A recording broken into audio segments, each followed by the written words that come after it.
How's it going, everyone, and welcome back to the channel. So on this video, I'm going to be talking about why I think the L15 or 1.5T from Honda is prematurely blowing head gaskets. And make no mistake about it, I am a Honda fanboy and I love the Honda product, Honda and Acura. I have nothing but Hondas and Acuras all my driving life.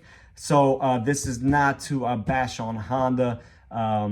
All my family, all my friends, we all drive Honda. So I am a believer of the product. Unfortunately, this engine just seems to be problematic, especially when it comes to head gaskets wearing or blowing prematurely. So I'm gonna go over why I believe this is happening and the signs that you could kind of tell that this is happening and what you could do in the event that it does blow, or to try to prevent it from blowing even. So with that being said, let's go ahead and get started. Now, most of the head gaskets blown are on the Accords. This would be 18 and newer Honda Accords, and that's about 80% of the failures we're seeing, maybe even a little higher. And then the other 20% or so are split in between the CRV and the Civic base model, not the Civic SI. And one of the reasons I think this is happening on the Accords more than the other two is because the turbo output's a little bit more. On the Accords is 20 PSI versus the CRV being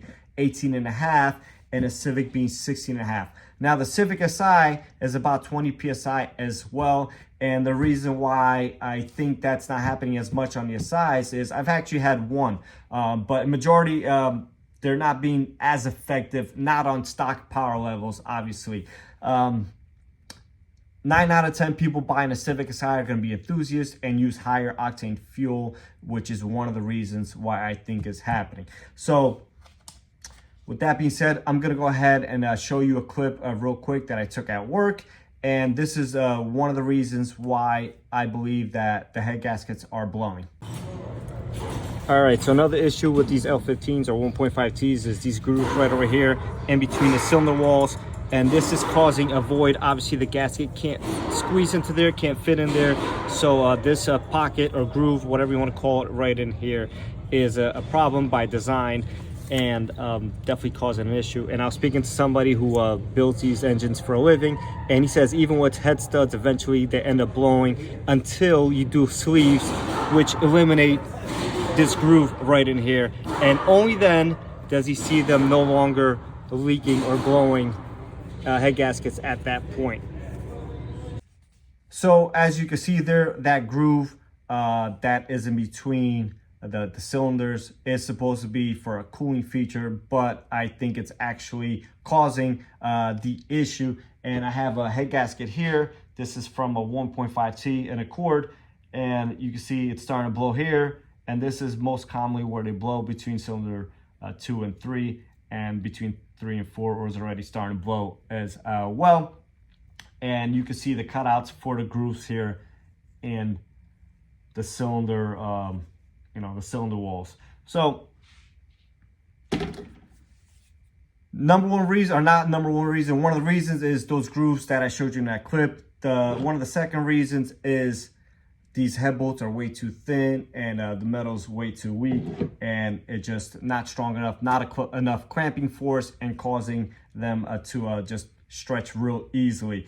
Low octane fuel is another reason. Honda recommends a minimum of 87, and that's way too low in my opinion. Low octane fuel causes or can promote detonation, which increases the chances of chamber temperatures and pressures, which anytime you have increased temperature and pressure, the head bolts could not, have enough clamping force to keep it all together. So that is another reason. Another reason is the coolant levels. Every car, the coolant dissipates a little bit, and when not topped off properly, the coolant starts to run low in the radiator, and then it obviously not being cooled efficiently, and kind of just making everything a little bit hotter, only to make matters worse. So some of the signs that we see prematurely are kind of like the first indicators are low heat output. Obviously, once again, if you don't have enough coolant in the system, then the car is not going to cool the engine. The engine's not going to be cooled efficiently, and you're also not going to have good cooling, heating performance coming out of your vents because the heater core will also be low on coolant. So that's mostly in the winter that we see that. Obviously, if you live in a warm weather state, you might not get that symptom, but that is one of the symptoms. The bigger symptom that we see is cold start misfires. And what happens is, as the engine cools off, the head from being a little bit lifted, it causes the and already the gasket being worn out, it causes the coolant to drip into the chamber. So, and we could pretty much pinpoint this every time by applying pressure with a radiator pressure tester and taking a bore scope through the spark plug hole, and we'll just apply pressure and you'll literally see it dripping into the cylinder. If you follow me for a while, if you follow me on Instagram, I've had a couple videos of this already. So at that point, the head gasket is already compromised, and it's too little, too late. So what can you do to try to prevent this? Number one thing, and the most effective and most realistic way, I'll put it, is to just upgrade your fuel to 91 or better octane. Here in Jersey, we have 93, so I put 93 on everything. I know some states only have up to 91, so that's what I would recommend. That would be the most logical and the most cost-effective way to do this. And anytime you increase the octane, your chances of detonation they drop a little bit. So that's gonna be the number one thing. Number two is going to be, make sure you're topping off your coolant. Now, like I said, as a technician, it's our job to top it off. If you're getting your services done at a private shop, which is okay, or you're doing it yourself, which is also okay, just make sure you buy a gallon of Honda coolant and have them top it off, or you top it off yourself.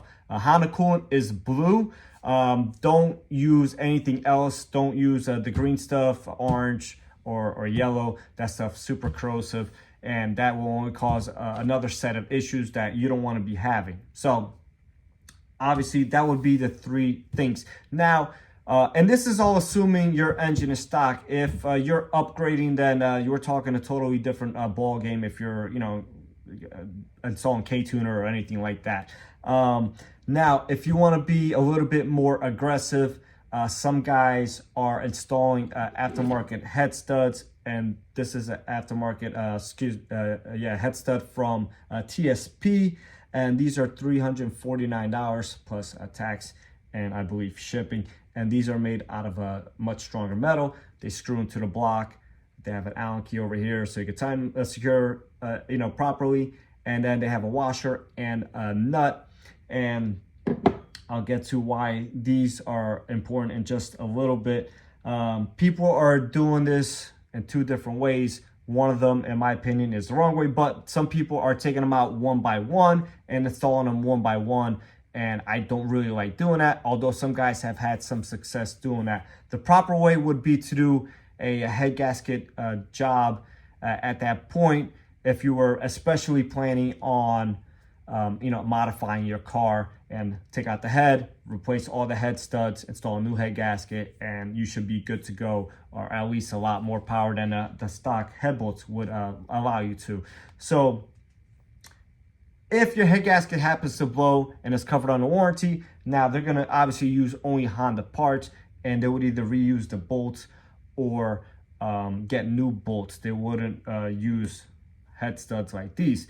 Now, if you're out of warranty and you're having, somebody else do the work, or even maybe Honda will install it, that's a dealer by dealer situation, then I would highly recommend you getting some aftermarket head stud. Now, when we torque these head gaskets or head bolts down when replacing them, Honda wants us to reuse the head bolts. I try to get new head bolts, and so when we're torquing them, if you're using new head bolts, the specs are 22 foot-pounds, and then we torque them to 165 degrees.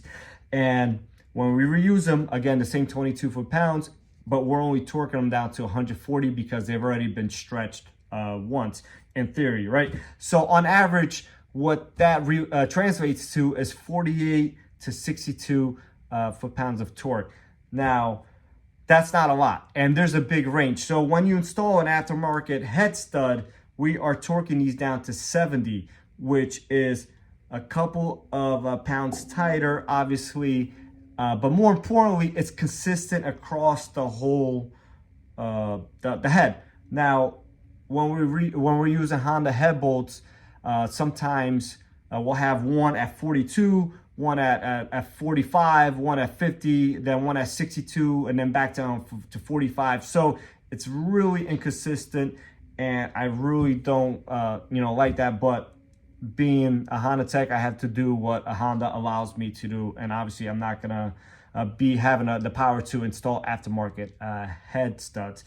Now, if you do blow your head gasket once again, and you're out of warranty, or you're an enthusiast, then I would highly recommend you upgrading to your head studs.